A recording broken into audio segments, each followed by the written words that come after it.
आज हम सीखेंगे माइक्रोवेव की रिपेयरिंग का आसान हल, और इसमें जो सबसे ज़्यादा फॉल्ट आता है वो कौन सा फॉल्ट है। आप घर पे बैठ के इसको आसानी से अपने माइक्रोवेव को रिपेयर कर सकते हैं, सिर्फ छोटी सी एक ट्रिक के ज़रिए। अस्सलाम वालेकुम दोस्तों, मेरा नाम है मोहम्मद इसाक और आप देख रहे हैं इसाक पी के टेक्निकल। दोस्तों, इस वक्त हमारा माइक्रोवेव ऑन हो चुका है और एम्पेयर्स इसके 0 एम्पेयर्स हैं, एम्पेयर्स नहीं ले रहा। तो इसको हम खोल के चेक करते हैं कि पानी गर्म हुआ है कि नहीं। पानी बिल्कुल ठंडा है, कोई गर्म नहीं हुआ। तो चलें इसको करते हैं हम ओपन। सबसे पहले आपने इसका प्लग उतार लेना है, क्योंकि प्लग आपने ज़रूरी उतारना है। अगर प्लग नहीं उतारेंगे तो शॉर्ट लगने का खदशा हो सकता है। इसको करना है आपने ओपन। ये बैक साइड पे इसके जो स्क्रू लगे हुए हैं इनको आपने ओपन कर लेना है, और साइड पे भी एक स्क्रू लगा होगा उसको भी आपने ओपन कर लेना है। और इसका जो ढक्कन है वो आप पीछे की तरफ खींचेंगे तो इसके जो लॉक हैं वो खुद ब खुद ओपन हो जाएंगे। तो ये दोस्तों सबसे ऊपर जो इसका ये वाइट सा लगा हुआ है ये मेन फ्यूज़ है, और ये हीट गन के ऊपर एक ओवरलोड लगा हुआ है। इसकी वजह से भी बाज़ औक़ात हीट गन काम नहीं करती।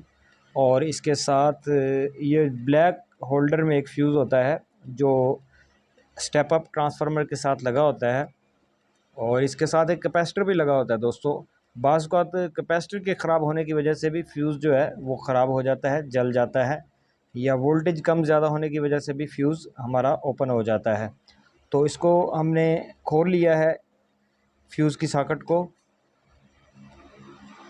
सबसे पहले हम इसके कैपेसिटर की जो कैपेसिटी है वो चेक कर लेते हैं कि आया कैपेसिटर लो होने की वजह से हमारा फ्यूज़ तो नहीं जला। इसमें 0.9 या 0.8 या 1 यूएफ का कैपेसिटर लगा होता है, और इसके वोल्टेज ज़्यादा होते हैं। ये इसका ओरिजिनल फ्यूज़ है दोस्तों, 700 मिली एम्पेयर से लेके 800 मिली एम्पेयर तक इसका फ्यूज़ इसमें लगा होता है। इसको हम इंस्टॉल करते हैं सॉकेट के अंदर, लेकिन फ्यूज़ बहुत बड़ा है इसलिए हम इसका एक और जुगाड़ निकालेंगे। ये हमने एक वायर ली है, और ये मेरे तकरीबन इंसानी बाल के बराबर इसमें जो वायर्स है उसका साइज़ है, और हम एक वायर को काट लेंगे इसमें से वायर कटर की मदद से। तो बाकी वायर को हम कर देते हैं अलहदा, और इसको करते हैं रिसोल्ड करके हम आपको दिखाते हैं। ये हमने एक साइड से इसको रिसोल्ड कर लिया है ताकि ये हमारा वायर के अंदर एडजस्ट हो सके। वायर जो इसमें आपने लगानी है वो ज़्यादा मोटी ना हो, बिल्कुल बारीक वायर लगेगी इसमें। इसमें सिर्फ मिली एम्पेयर्स में जो है वो करंट जाएगा, ताकि अगर हमारा ओवन ज़्यादा वोल्टेज आ जाते हैं या वोल्टेज कम होते हैं तो सिर्फ फ्यूज़ ही ख़राब हो और बाकी चीज़ें हमारी जो हैं वो बच जाएं। तो ये देखें दोस्तों, इसके ऊपर हम स्लीव ज़रूर चढ़ा लेंगे ताकि ओवर हीट होने की वजह से किसी बॉडी के साथ अटैच ना हो जाए।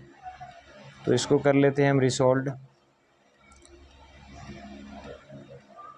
ये दोस्तों ओरिजिनल तरीके से हमने इसका काम किया है, बिल्कुल इसमें कोई भी डुप्लीकेट तरीका नहीं है, लेकिन है देसी जुगाड़। ये बॉक्स के ऊपर 700 मिली एम्पेयर लिखा हुआ है कि 700 मिली एम्पेयर से आपने ऊपर फ्यूज़ नहीं लगाना।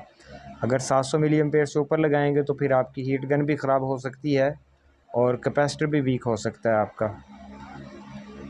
फ्यूज़ लगाने के बाद इसको करते हैं हम क्लोज़। इसका कवर लगाते हैं जी बंद। कवर को आगे से आपने बराबर पे रखना है और पीछे से प्रेस करेंगे तो इसका कवर जो है वो बिल्कुल बैठ जाएगा। तमाम इसके स्क्रू आपने मुकम्मल टाइट कर लेने हैं। वीडियो इसलिए तेज़ की है हमने ताकि टाइम की बचत हो, हमारे दोस्तों का कीमती टाइम ज़ाया ना हो। हमारा मकसद है दूसरों तक इल्म पहुंचाना। लगाते हैं जी इसका स्विच प्लग में, और दोबारा इसके एम्पेयर्स आपको चेक करवाते हैं कि अब कितने एम्पेयर्स ले रहा है। वीडियो अच्छी लगी तो इसको लाइक और चैनल को सब्सक्राइब ज़रूर कर लें ताकि इसी तरह हमारा और आपका साथ जुड़ा रहे। इसको करते हैं हम और रखते हैं इसमें पानी।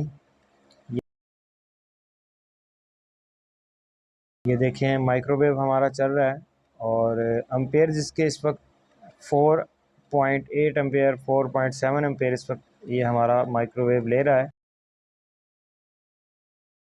और ऑटो हो गया इस वक्त हमारा माइक्रोवेव। तो पानी इसका बिल्कुल दोस्तों गर्म हो चुका है।